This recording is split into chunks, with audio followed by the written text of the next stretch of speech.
murió a contramano entorpeciendo el tránsito. Aquí comienza Conexión Laboral, un programa que aborda los temas laborales de actualidad y futuro. Conduce Osvaldo Badenier. Radio Recabarren, la radio de la Central Unitaria de Trabajadores y Trabajadoras.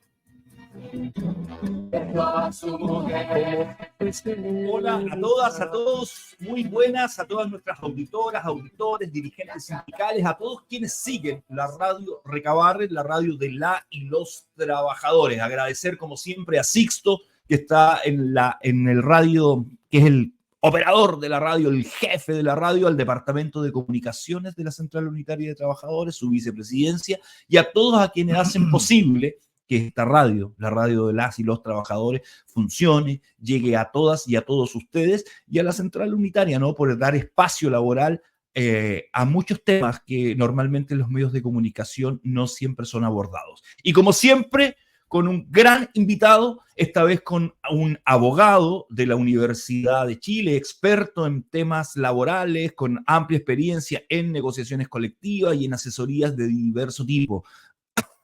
Alejandro, tiene la gran gracia que trabajó, entre otras cosas, con la exdiputada y exdirigente de la CUT, María Rosas Velázquez. Alejandro Arancibia, quien nos visita el día de hoy para compartir sobre diversos temas, pero temas súper interesantes. Alejandro, muchas gracias por estar en la radio Recabarren, bienvenido. Muchas gracias, Osvaldo. Buenos días para todos.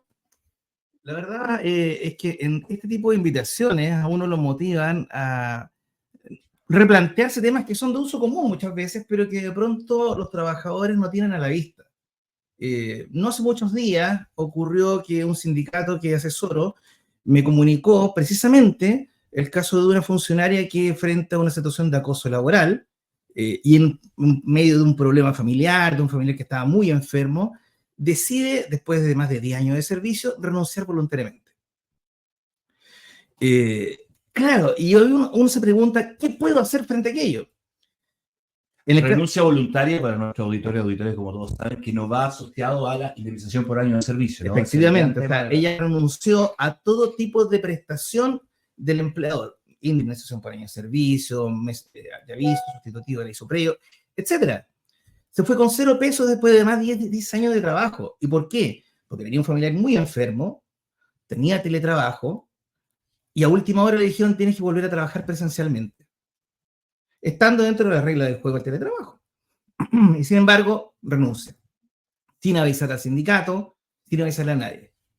Y cuando ya avisa, era demasiado tarde.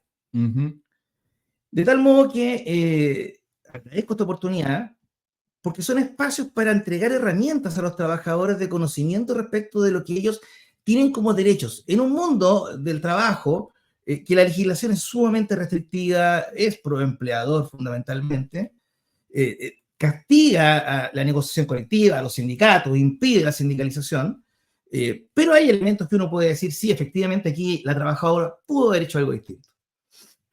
Frente a aquello, lo que cabe señalar, y que en este caso se tradujo en una reunión con el sindicato, con su afiliado, de plantearles a ellos la necesidad de que ellos siempre tengan presente que el empleador tiene, frente a un despido injustificado, incluso por necesidad de la empresa, el derecho a reclamar el pago de todas las prestaciones que corresponden.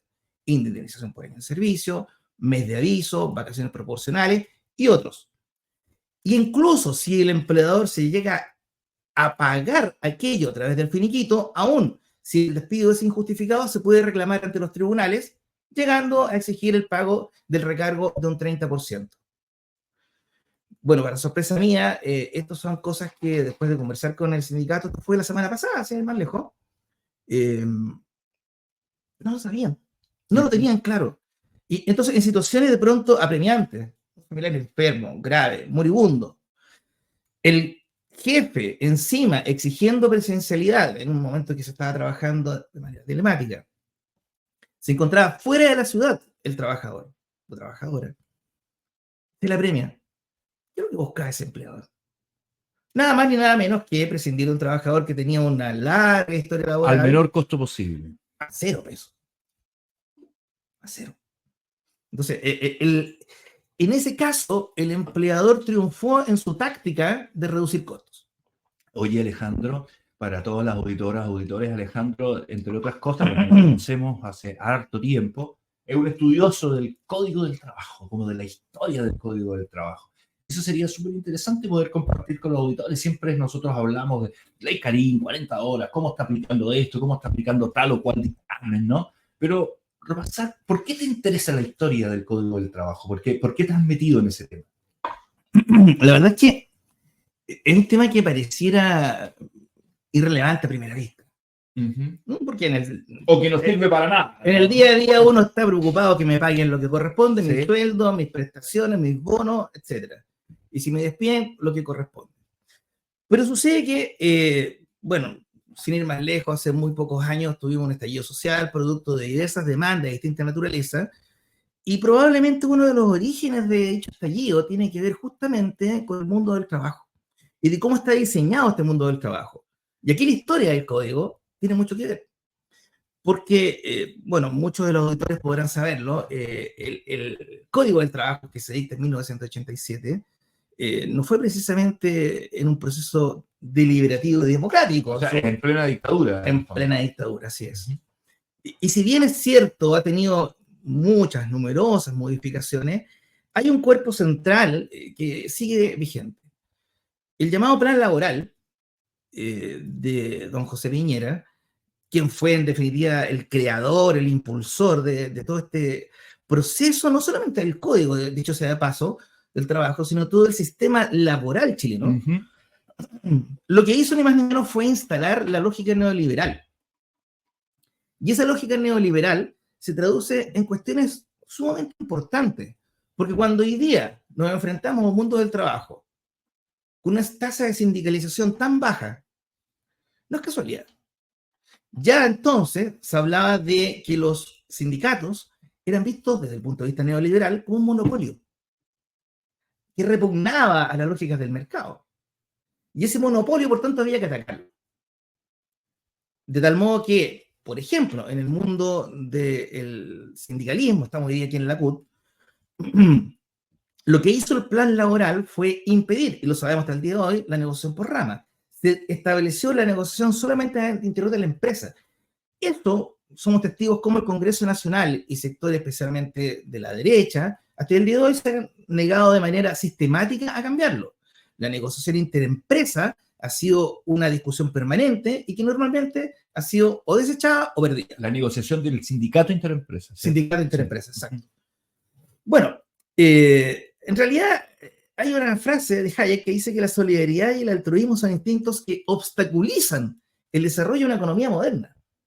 Hayek es el gran pensador del mundo liberal moderno, ¿no? Gracias, o sea, que por todos lo citan, Milley y otros, ¿no? Justamente, precisamente.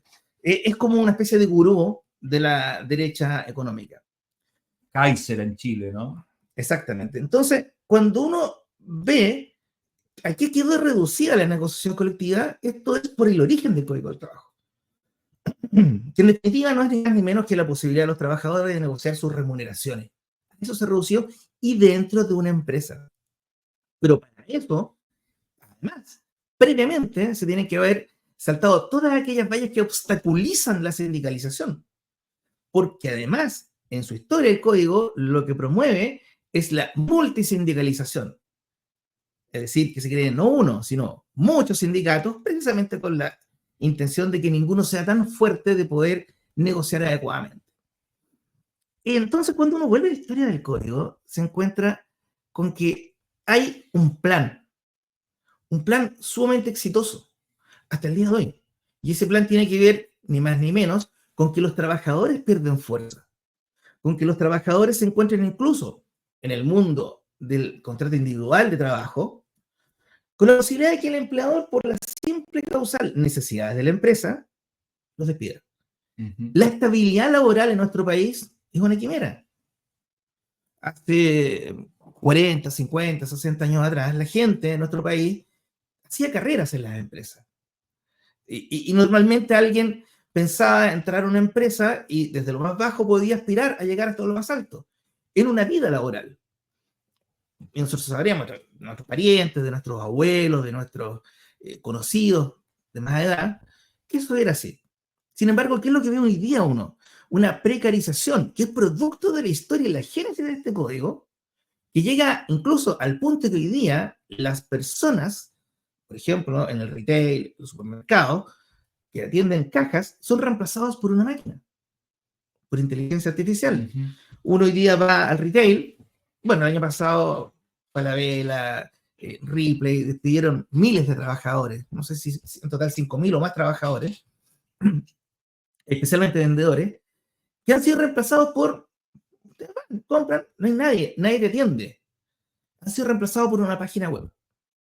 Yo no podrá decir si desde el punto de vista del consumidor quizás es más cómodo, pero el punto está en que no existe ninguna herramienta legal a nivel del Código del Trabajo que permita dar estabilidad en el empleo. Eso no existe en nuestro país. No obstante, también, Osvaldo, quisiera aprovechar de mencionar que hay reglas. Y algunas de esas reglas todavía pueden ser utilizadas y la jurisprudencia de los tribunales ha sido muy útil en torno a tratar, intentar proteger a los trabajadores. Durante la pandemia se produjo un fenómeno bien especial, lo sabemos, el cierre. A nivel mundial, se perdió un 80% de la fuerza laboral. O sea, un 80% de los trabajadores en el mundo perdieron su fuente de trabajo. Estos son datos de la OIT del año 2022. Y en ese contexto, uno hubiera supuesto que en Chile, muy probablemente, y a la luz de todo lo que estamos conversando, se hubieran producido efectivamente numerosos despidos que ocurrieron, pero que los tribunales le hubieran dado, entre comillas, el favor a las empresas cuando se enfrentaron al juicio justamente por el despido. Y aquí viene interesante, Osvaldo, esto, porque uno advierte que, y hay estudios al respecto, que los tribunales del trabajo y la Corte Suprema, en definitiva también, no varió la doctrina que ya hace un tiempo venía sosteniendo, que básicamente es: si un trabajador es despedido por necesidades de la empresa, que es la causal más utilizada y la que impide la estabilidad del empleo, como decía, bueno, en general uno supondría que está bien echado porque le pagaron, supongamos que incluso le pagaron sus indemnizaciones respectivas.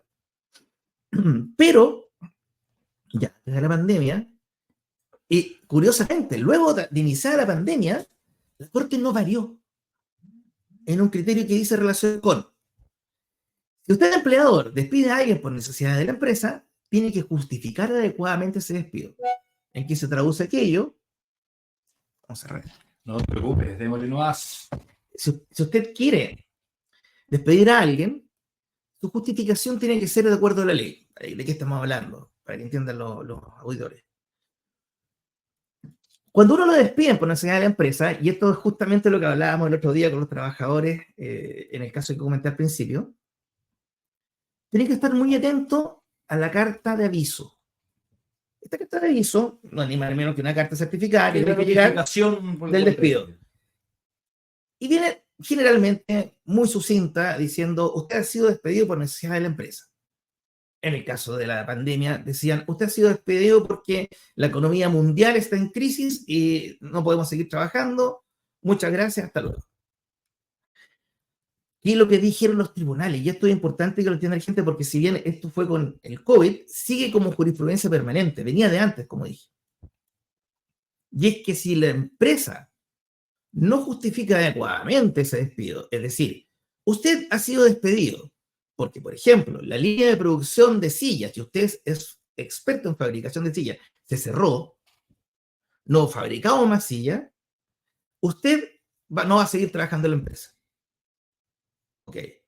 Esa persona, evidentemente, la empresa no va a funcionar en esa área, ya, y no tiene otra experticia la persona, bueno, estaría, entre comillas, justificadamente despedido. Pero cuando la empresa dice: la economía mundial, la baja sostenida de las ventas, por ejemplo, en Chile, hay casos paradigmáticos con la TAM, perdón por el viejazo, la TAM despidió funcionarios, señora, no, mire, bajaron las ventas de los pasajes, se cerraron los aeropuertos en plena pandemia. Y la Corte Suprema de Justicia dijo: no, usted lo despidió mal. Porque para la Corte Suprema y para los tribunales también del trabajo, existe un principio fundamental que es que el empleo, el despido del empleo es la última ratio, la última razón, la última acción a tomar previo a otras. Por ejemplo, mándelo a trabajar allá, acá, en otro servicio, mándelo a una oficina. Si trabajar en un avión, mándelo a una oficina, mándelo. Pero ya tiene que demostrarme que no hay otra salida que el despido. Y más aún, tiene que demostrarme que por qué despide a este funcionario y a este otro no, que hacen la misma función. Que no, entonces está mal despedido. Y en esos casos, incluso, por ejemplo, hablando de la TAM, hubo despidos, se les había pagado las indemnizaciones y los tribunales condenaron al 30% más. Alejandro, a tu juicio, todo esto, un sistema laboral complejo, desequilibrado, pro empleador, dijiste tú, tiene relación con el origen del Código del Trabajo, que surgió en dictadura, en manos de José Piñera, etc. ¿Tú crees que en los procesos constitucionales, a nivel constitucional, el marco, la estructura básica, pudiese haber mejorado esto? Por ejemplo, ahí se establecía el concepto del trabajo decente, de la negociación por ramas, de extender la negociación al mundo público, ¿no? Que es otro gran tema, que la negociación está restringida a las empresas y que el mundo público no tiene derecho a negociar. ¿Hubo una oportunidad que se perdió? Indudablemente. O sea, lo que ahí ocurrió fue un fenómeno, yo diría, excepcional, porque a lo menos se discutieron estos temas. En los 30 años clásicos, incluso 40 años anteriores, incluso en época de dictadura, jamás se discutieron del modo que se discutieron ahí. Tengo cierta... Sí, pero estaban sobre la mesa. Claro, Concepto de trabajo decente, ampliación de negociación colectiva, la titularidad sindical, no eran conceptos que se discutían para quedar incluso a nivel constitucional, digamos, porque esa era la discusión. La eliminación de la prohibición que hoy día todavía está vigente de que los dirigentes sindicales puedan ser candidatos al Congreso, por ejemplo. Discusiones que con María Rosas dimos acá hace 20 años atrás o más. La verdad es que sí, efectivamente, ese proceso constituyente abrió las puertas a conversaciones y negociaciones que jamás se habían dado, como digo. Creo yo que lo ideal sería que no se dieran a nivel constitucional, eso sí, lo digo acá, pero que fuera a nivel legal de un Congreso. Pero lamentablemente dicho proceso fracasó. La verdad es que el desafío es que esas actividades, esas normas, tienen que estar a futuro también en la discusión. No se pueden dejar de lado. En la medida, como decía al principio, que uno es un observador del escenario de nuestro país, de la política de nuestro país, de la realidad, y observa que la gente sigue sufriendo en el trabajo, lo que no viene a ser natural, pero la gente sufre con viajes agotadores, con carga de trabajo que no corresponden a una persona normal, con una persona que hace el trabajo de 4, 5 o más trabajadores, sea lo público o lo privado. Ojo con eso, aquí el sector público no se salva mucho de situaciones precisamente contrarias a un trabajo decente. De tal modo que debiera estar esa discusión nuevamente. El proceso constitucional ya lamentablemente terminó, probablemente no haya uno nuevo en mucho tiempo, pero son temas que se pueden tratar a nivel legislativo. Es más, en esa oportunidad se aprovechó, entre comillas, de tratar con la Constitución. Pero no son temas de la Constitución, son temas de ley. Podrían ser tratados en un Congreso. La disposición política para ello, bueno, ya ese es otro tema. A propósito de esto, del origen, ¿cuál es tu evaluación ya en la última recta de esta entrevista de los temas que han estado más de moda en el mundo laboral? O sea, o más de moda o han entrado en vigencia últimamente. ¿Cuál es la Ley Karim? ¿Cuál es tu evaluación en este pecado de origen que tiene nuestro ordenamiento jurídico laboral? ¿En qué línea van en lo conceptual, digamos? Yo diría que son dos instituciones, en definitiva, que tienen una línea de protección y que tienen que ver con una reacción más que con una acción. Porque efectivamente en el mundo del trabajo existen situaciones de abuso, de abuso, de acoso, de todo tipo, que esta ley busca precisamente proteger. Pero si uno volviendo al tema central y original del origen, si uno piensa en cómo una institucionalidad es sana, es como los médicos. Hay médicos que son prevencionistas y médicos que están encargados de curar enfermedades. Yo creo que acá lo que deberíamos pensar en tener como un país saludable es que haya leyes que no sea necesario estar castigando el maltrato, sino que tengamos leyes que sean tales, un sistema laboral tal que funcione de manera tal que no estemos hablando de maltrato. Que el maltrato sea la excepción, no como lamentablemente uno observa, y por eso hay una ley como reacción, porque alguien perdió la vida, se la quitó por sí misma, por el maltrato laboral. Eso no es casual. La competitividad, la falta de solidaridad en el mundo del trabajo, la ausencia de sindicatos que protejan a los trabajadores, generan estas situaciones. Y claro, quizás en una línea mucho más profunda estaría lo relativo a las 40 horas, porque eso sí tiene que ver con generar condiciones de trabajo decentes. Con la disminución de la jornada laboral, en el fondo. Así es, sin pérdida de productividad, por cierto, porque el mantra que se transmite es que a menor hora de trabajo, menor productividad, y eso no está prácticamente demostrado empíricamente que no es así. Es más, todos somos testigos como antes de la pandemia, el trabajo telemático a distancia era concebido como una mirada de los flojos, de la gente que no tenía intención de trabajar y quería irse a la casa a dormir en vez de trabajar. Y con la pandemia de pronto nos enfrentamos a la obligación de trabajar de aquel modo. Y hoy día hay muchas empresas del sector privado y también muchas instituciones del sector público que trabajan con estas normas. Hay que profundizar aquello, hay que darle mayor capacidad legal, especialmente en el sector público, para que esto se profundice. Estaría el Congreso. En estos mismos días probablemente aquello va a estar siendo discutido a propósito de la ley de presupuesto, porque ahí es donde está esto mezclado.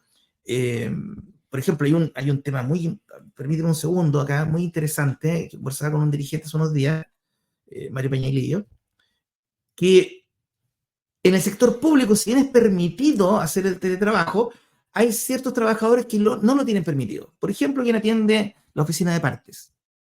Pero quien atiende la oficina de partes no está todo el día con la oficina de partes abierta. Y después de cierta hora ya no está obligado a estar ahí. Pero sin embargo, por el cargo, no puede hacer teletrabajo. Y podría hacerlo media jornada, por ejemplo. Hay detalles como para ir perfeccionando aquello, y eso tiene sí relación con dar condiciones de trabajo decentes y que permitirían evitar.